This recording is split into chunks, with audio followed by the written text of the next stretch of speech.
Hi friend, नमस्कार। मैं इनके जी महाराज सागर भाई।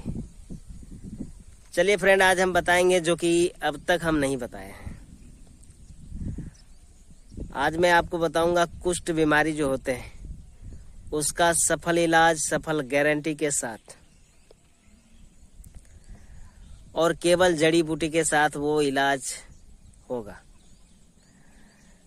कुष्ठ बीमारी एक प्रकार का दैवीय प्रकोप है फ्रेंड। कुष्ठ बीमारी ऐसे नहीं होते हैं, पर अब जो है सरकार उसे चर्म रोग में घोषित कर दिया है। फिर भी दवाई खाने से वह चर्म रोग समाप्त नहीं हो जाता है। तो आज मैं आपको बताऊंगा ये कुष्ठ बीमारी का सफल इलाज क्या है। जैसे होठ में, मुख में, गले में, हाथ में, ये जो हाथ है इस सब में ना सफ़ेद सफ़ेद हो जाते हैं, उसी को कहा जाता है कुष्ठ बीमारी फ्रेंड। तो आज मैं आपको बताऊंगा ये कुष्ठ बीमारी का सफल इलाज क्या है।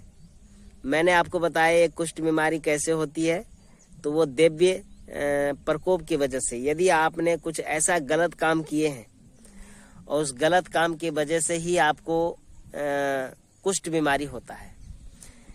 जैसे किसी देवता देवी का अनादर करना, देवता देवी के अनादर में यह कुष्ठ बीमारी हो जाते हैं। उसे ना मानना एक अलग बात है, लेकिन उनके जो सामग्री होते हैं पूजा पाठ में जूठन कर देना इत्यादि, उसे अनेक प्रकार से अनर्गल बातें करना, ये देवता नहीं है फलना ढकना ऐसे बोल के उसके तौहीन करना, जिसके वजह से देवता देवी रुष्ट हो जाते हैं और इनके बाद ये जो बीमारी है देवता देवी उसे देते हैं। तो उसका नाम है कुष्ठ बीमारी। और ये कुष्ठ बीमारी अधिकांश हाथों में और मुख में होता है फ्रेंड, क्योंकि लोग को साधारण रूप से दिखाई पड़ जाए, छुपा ना पाए, इस प्रकार का ये कुष्ठ बीमारी होते हैं। दूसरा कुष्ठ बीमारी होने का कारण और एक होता है कि वो पिछले जन्म में ज़्यादा पाप करके आए थे और इस जन्म में उसे कुष्ठ बीमारी हो गया। लेकिन देखा जाता है ये कुष्ठ बीमारी अधिकांश जो है सो बुजुर्ग हो जाने के बाद या 25-30 साल के बाद ही ये कुष्ठ बीमारी देखा जाता है। अधिकांश, बहुत कम ऐसे हैं जो कम उम्र वाले को ये कुष्ठ बीमारी दिखाई देता है। लेकिन ज़्यादा करके आप देखेंगे कि कहते हैं कि पाप ज़्यादा हो जाने से यह कुष्ठ बीमारी होता है।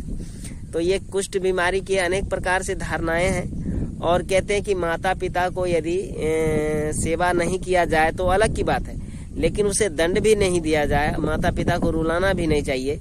और नहीं तो पितृ की परदोष के कारण, पितृ जो होते हैं, पितृ यदि आपके रुष्ट हो जाएंगे तो आपको यह बीमारी होगा। तो इस प्रकार के बहुत ऐसी धारणाएं हैं, और ऐसे होगा ही नहीं फ्रेंड ये बीमारी। आप याद रखिएगा, जब तक आप किसी देवता तुल्य अपने माता पिता या पितृतुल्य जो हैं पूर्वज, मेरे दादा दादी इत्यादि जो थे, उनको कष्ट देना और बेवजह किसी गरीब को लूटना, या देखा जाए कि जो रोगी है उनके पत्नी के साथ कुकर्म करना, ठग करके उसके साथ बलात्कार करना, या किसी प्रकार की जो ऐसी समस्या होती है जो कि आप ताकतवर हैं, बलवान हैं, पैसे के बल पर आप किसी को भी ऐसे कर रहे हैं, यानी मजबूर करके यदि आप किसी के साथ बलात्कार या उसका लूटते हैं कोई भी चीज़, तो समझिए ये आपको बीमारी होने का ज़्यादा चांस बन जाता है फ्रेंड। तो आज मैं बता रहा हूँ आपको कि यह बीमारी को समाप्त करने का जो है सो एक जड़ी है, और मुझे नहीं बताना चाहिए था ये जड़ी का नाम, पर यह जड़ी मैं आपको बता रहा हूँ। ये जो जड़ी है ये है, देख लीजिए फ्रेंड इसको अच्छी तरह से। वैसे इस जड़ी का नाम है महिषाखेरी। मैं आपको गारंटी के साथ कहता हूँ कि यदि आप मार्केट में जा कर के, जो बड़े बड़े होते हैं वो जड़ी बूटी के दुकान, वहाँ पे आप जाएं और महिषाखेरी नाम जो है, महिषाखेरी नाम सुन लीजिए बढ़िया से, मैं लिख भी दूंगा, महिषाखेरी, इस नाम के जड़ी को आप लाएं और घर में ला करके उसे कुछ दिन तक या एक ही दिन उसे पिला करके, और आधा पिलाएं आधा नदी में भसा दें। ऐसा करने से उसके जो है बीमारी वो दूर हो जाएंगे। पर ये साधारण रुपए में नहीं मिलते हैं फ्रेंड, इनके दाम सोना से भी ज़्यादा महंगा है ये महिषाखेरी। आप इसे सस्ता ना लें, क्योंकि ये बहुत महंगा आता है ये जड़ी।